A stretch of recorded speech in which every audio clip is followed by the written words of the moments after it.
Why did you choose O'Grady Peyton to bring you to the United States?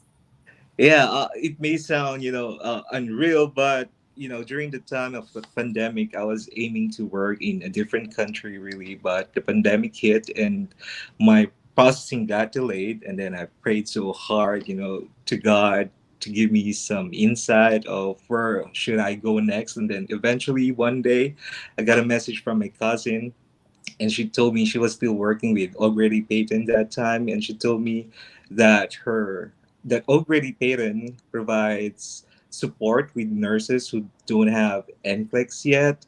So I said, of course, why not? I will apply. So I looked at the website of O'Grady Payton. I submitted my application. I submitted my English examination.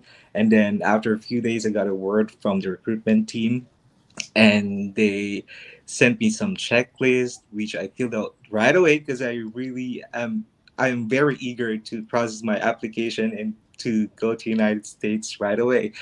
So after a few days, I got a word again from my recruiter, Karina German, asking me about I actually had a problem with my, or not really a problem, but a concern with the nurse patient ratio in my country.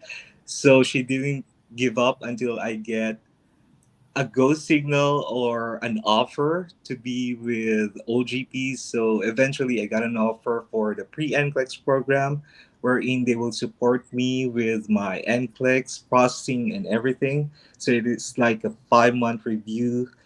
And then after 5 months, I got the assessment for me to go with my NCLEX, and eventually I passed. I passed my examination July 2021. I processed my visa screening right away. And good thing my English examination was still valid until I got my CGFNS certificate or my visa screen certificate. And then after 10 months of processing, from the time I passed my NCLEX, I was able to get my visa and step my foot on the United States of America. So that's how quickly the processing was with me. That is fantastic, John.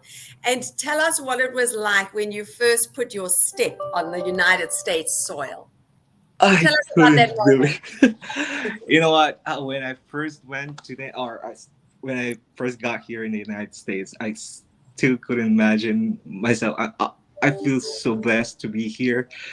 When I saw the JFK, like I couldn't believe I'm already in the United States of America. And from that day on, I said, "This is what I dream of, like having my own car, doing the job that I wanted to do, and having my own house, supporting my family back home. It's just surreal. Like I couldn't believe up until this moment. Like every day I wake up, I couldn't believe I'm already working here and achieving or realizing my American dream. Wow. And Yeah. I know when you're speaking, John, I can just get goosebumps because I know that Sinead, Deirdre, and I are all remembering the first moment when we stepped into the United States, onto US soil. And it's just, you want to pinch yourself because it's just the best thing ever. And that's what we want for everybody. And it's possible, everybody.